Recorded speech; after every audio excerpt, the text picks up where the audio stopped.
Assalamualaikum warahmatullahi wabarakatuh. Halo anak-anak semuanya, dimanapun kalian berada.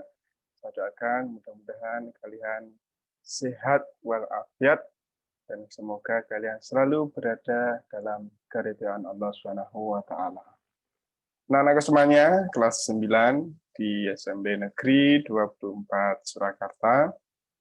Pada video kali ini saya akan melanjutkan materi di semester 2 ini di bab yang pertama, yaitu tentang iman kepada qadha dan qadar. Nah, sekarang silahkan anak-anak bisa lihat di buku kalian mulai halaman 160.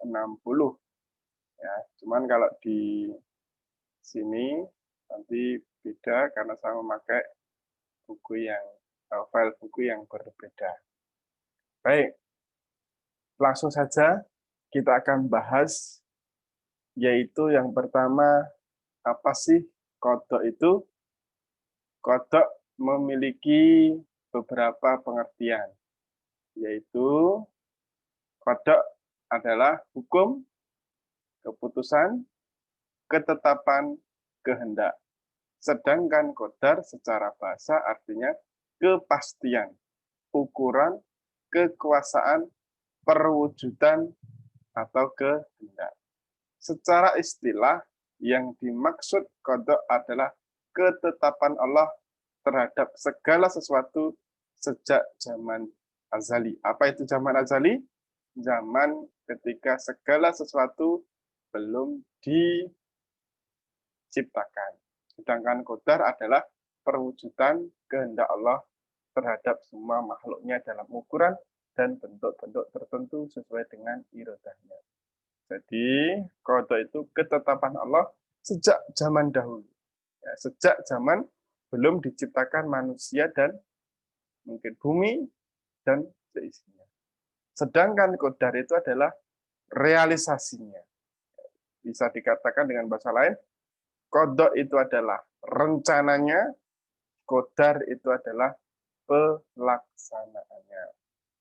Kemudian, simaklah hadis di bawah ini yang menjelaskan tentang ketentuan Allah. Saya langsung baca artinya. Diriwayatkan dari Anas bin Malik radhiyallahu an, katanya Rasulullah Shallallahu alaihi wasallam bersabda, Allah Subhanahu wa taala mengutus malaikat ke dalam rahim. Malaikat berkata, "Wahai Tuhan, ia masih berupa air mani." Setelah beberapa waktu malaikat berkata lagi, "Wahai Tuhan, ia sudah berupa segumpal darah." Begitu juga setelah beliau 40 hari, malaikat berkata lagi, "Wahai Tuhan, ia sudah berupa segumpal daging." Apabila Allah Subhanahu wa taala membuat keputusan untuk menciptakannya menjadi manusia, maka malaikat berkata, "Wahai Tuhan, orang ini akan diciptakan lelaki atau perempuan, sengsara atau bahagia, bagaimana rezekinya, serta bagaimana pula ajalnya." Segala-galanya dicatat ketika masih dalam kandungan. Hadis riwayat Bukhari dan Muslim. Jadi hadis ini menjelaskan bahwa kita manusia yang sudah lahir di bumi itu sebenarnya segala sesuatu sudah ditentukan sejak kita berada dalam kandungan. Umur kita, siapa jodoh kita, bagaimana rezeki kita, kapan ajal kita, itu sudah ditetapkan oleh Allah. Nah, ini namanya qadha dan qadar. Ya. Nah, kemudian apa yang dimaksud dengan iman kepada qadha dan qadar? Karena iman itu adalah percaya, maka iman kepada qadha dan qadar berarti percaya bahwa segala apa yang terjadi di alam semesta ini seperti adanya sehat, sakit, hidup, mati, rezeki, jodoh merupakan kehendak dan ketentuan Allah Subhanahu wa taala. Seperti halnya dalam surat Ar-Ra'd ayat 8, A'udzubillahi minasyaitonirrajim wa kullu syai'in indahu bimiqdar, dan segala sesuatu ada ukuran di sisinya. Dari ayat ini menegaskan bahwa segala sesuatu di alam semesta ini sudah ditentukan. Ya. Segala sesuatu yang akan terjadi sudah diketahui dan direncanakan oleh Allah Subhanahu wa taala. Tetapi tak satupun makhluknya yang mengetahui ketentuan Allah ini, baik dari golongan malaikat, jin maupun manusia. Semuanya tidak bisa mengetahui. Jadi hanya Allah saja yang tahu, kita nggak tahu. Ya. Contoh ya. Contoh peristiwa. Jadi nama lain qada dan qadar itu adalah takdir ya. Kita biasa menyebutnya sebagai takdir. Nah, ini contoh. Misalkan ada seorang anak namanya Aina dilahirkan dari orang yang kaya. Orang tuanya adalah pengusaha minyak sawit yang sukses. Kekayaannya melimpah. Semua orang mengenal keluarga tersebut. Hampir semua orang memperkirakan kelak Aina akan menjadi orang kaya seperti orang tuanya. Namun, setelah terjadi gempa bumi yang menghancurkan perusahaan orang tuanya, keluarga Aina tak lagi disebut keluarga kaya. Ditambah lagi orang tuanya ditipu mitra bisnis hingga menanggung hutang ratusan juta. Sisa aset perusahaan dijual seluruhnya untuk membayar hutang. Sekarang Aina dan keluarganya hidup sederhana. Semua orang tak menyangka kehidupan keluarga Aina berubah begitu cepat. Yang kaya menjadi miskin. Nah, ini juga termasuk sebagai takdir. Atau mungkin contoh yang kedua, Anik punya cita-cita pengen jadi pegawai bank. Setelah lulus SMA, dia kuliah di jurusan ekonomi supaya mendapatkan gelar sarjana ekonomi. Semua ia lakukan demi menunjang tercapainya cita-cita tersebut. Namun setelah lulus, dia malah menjadi pedagang alat-alat elektronik, bukan malah bekerja di bank. Nah, ini juga takdir. Manusia hanya bisa merencanakan, tapi Allah yang menentukan. Nah, yang ditentukan atau yang terjadi inilah yang disebut sebagai takdir atau qadar. Baik. Lalu muncul sebuah pertanyaan, untuk apa kita berikhtiar jika segala sesuatu sudah ditakdirkan oleh Allah?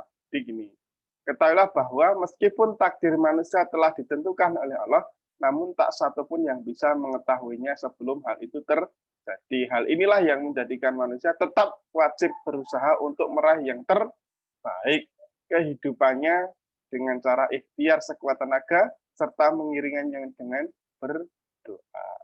Nah, takdir ada dua, takdir mu'alaq dan takdir mubrom. Nah, sekarang kita bahas takdir mu'alaq itu apa? Takdir yang digantungkan. Maksudnya takdir mu'alaq ketentuan Allah Subhanahu wa taala yang mengikut sertakan peran manusia melalui usaha dan ikhtiarnya. Manusia diberi peran untuk berusaha berhasil. Ya, cuman hasilnya ditentukan oleh Allah. Maksudnya adalah takdir mu'alaq itu takdir yang bisa dirubah. Ya, dalam ayat surat Ar-Ra'd ayat 11, innallaha la yughayyiru ma biqaumin hatta yughayyiru ma bi anfusihim. Sesungguhnya Allah tidak akan mengubah keadaan suatu kaum sebelum mereka mengubah keadaannya diri mereka sendiri. Contohnya pandai. Ini takdir mu'alaq, bisa dirubah. Mungkin misalkan seseorang ditakdirkan menjadi orang yang bodoh, tapi dia mau belajar. Akhirnya dia menjadi orang yang pandai. Kemudian kesehatan.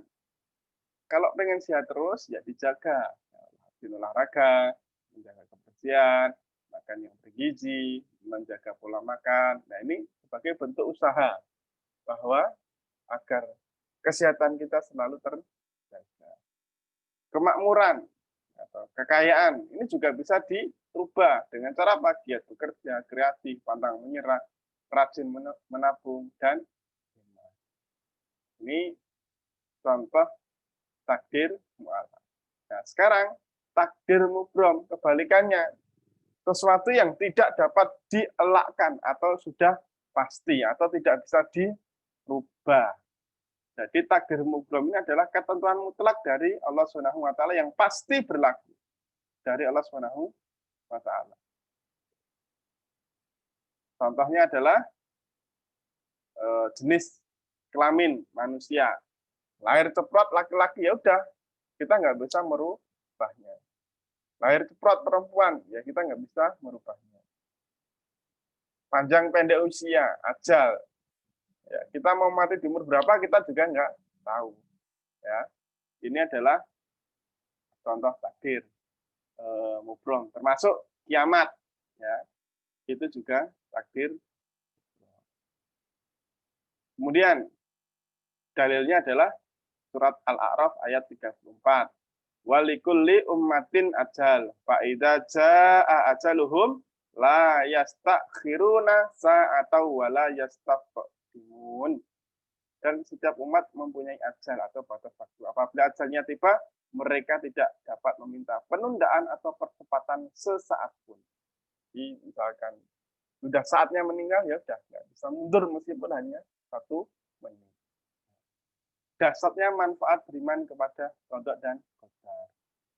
Kalau kita percaya kepada kita percaya pada qada dan qadar, apa manfaatnya? Satu, menenangkan jiwa.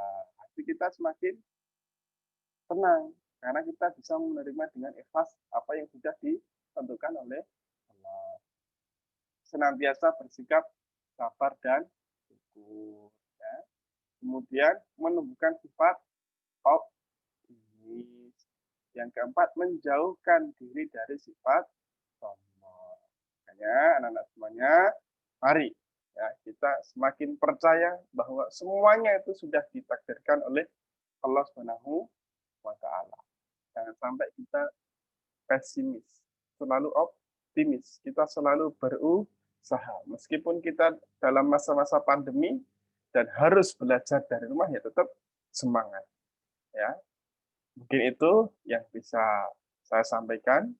Bila nanti ada pertanyaan, bisa ditanyakan di grup WA, bisa japri saya, atau bisa tulis di kolom komentar.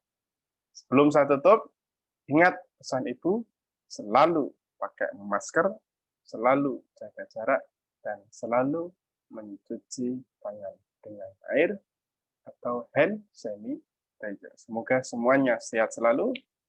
Kita tutup dengan doa penutup majelis bersama-sama. Subhanallahumma wa bihamdika, asyhadu an la ilaha illa anta, astaghfiruka wa atubu ilaik. Assalamualaikum warahmatullahi wabarakatuh.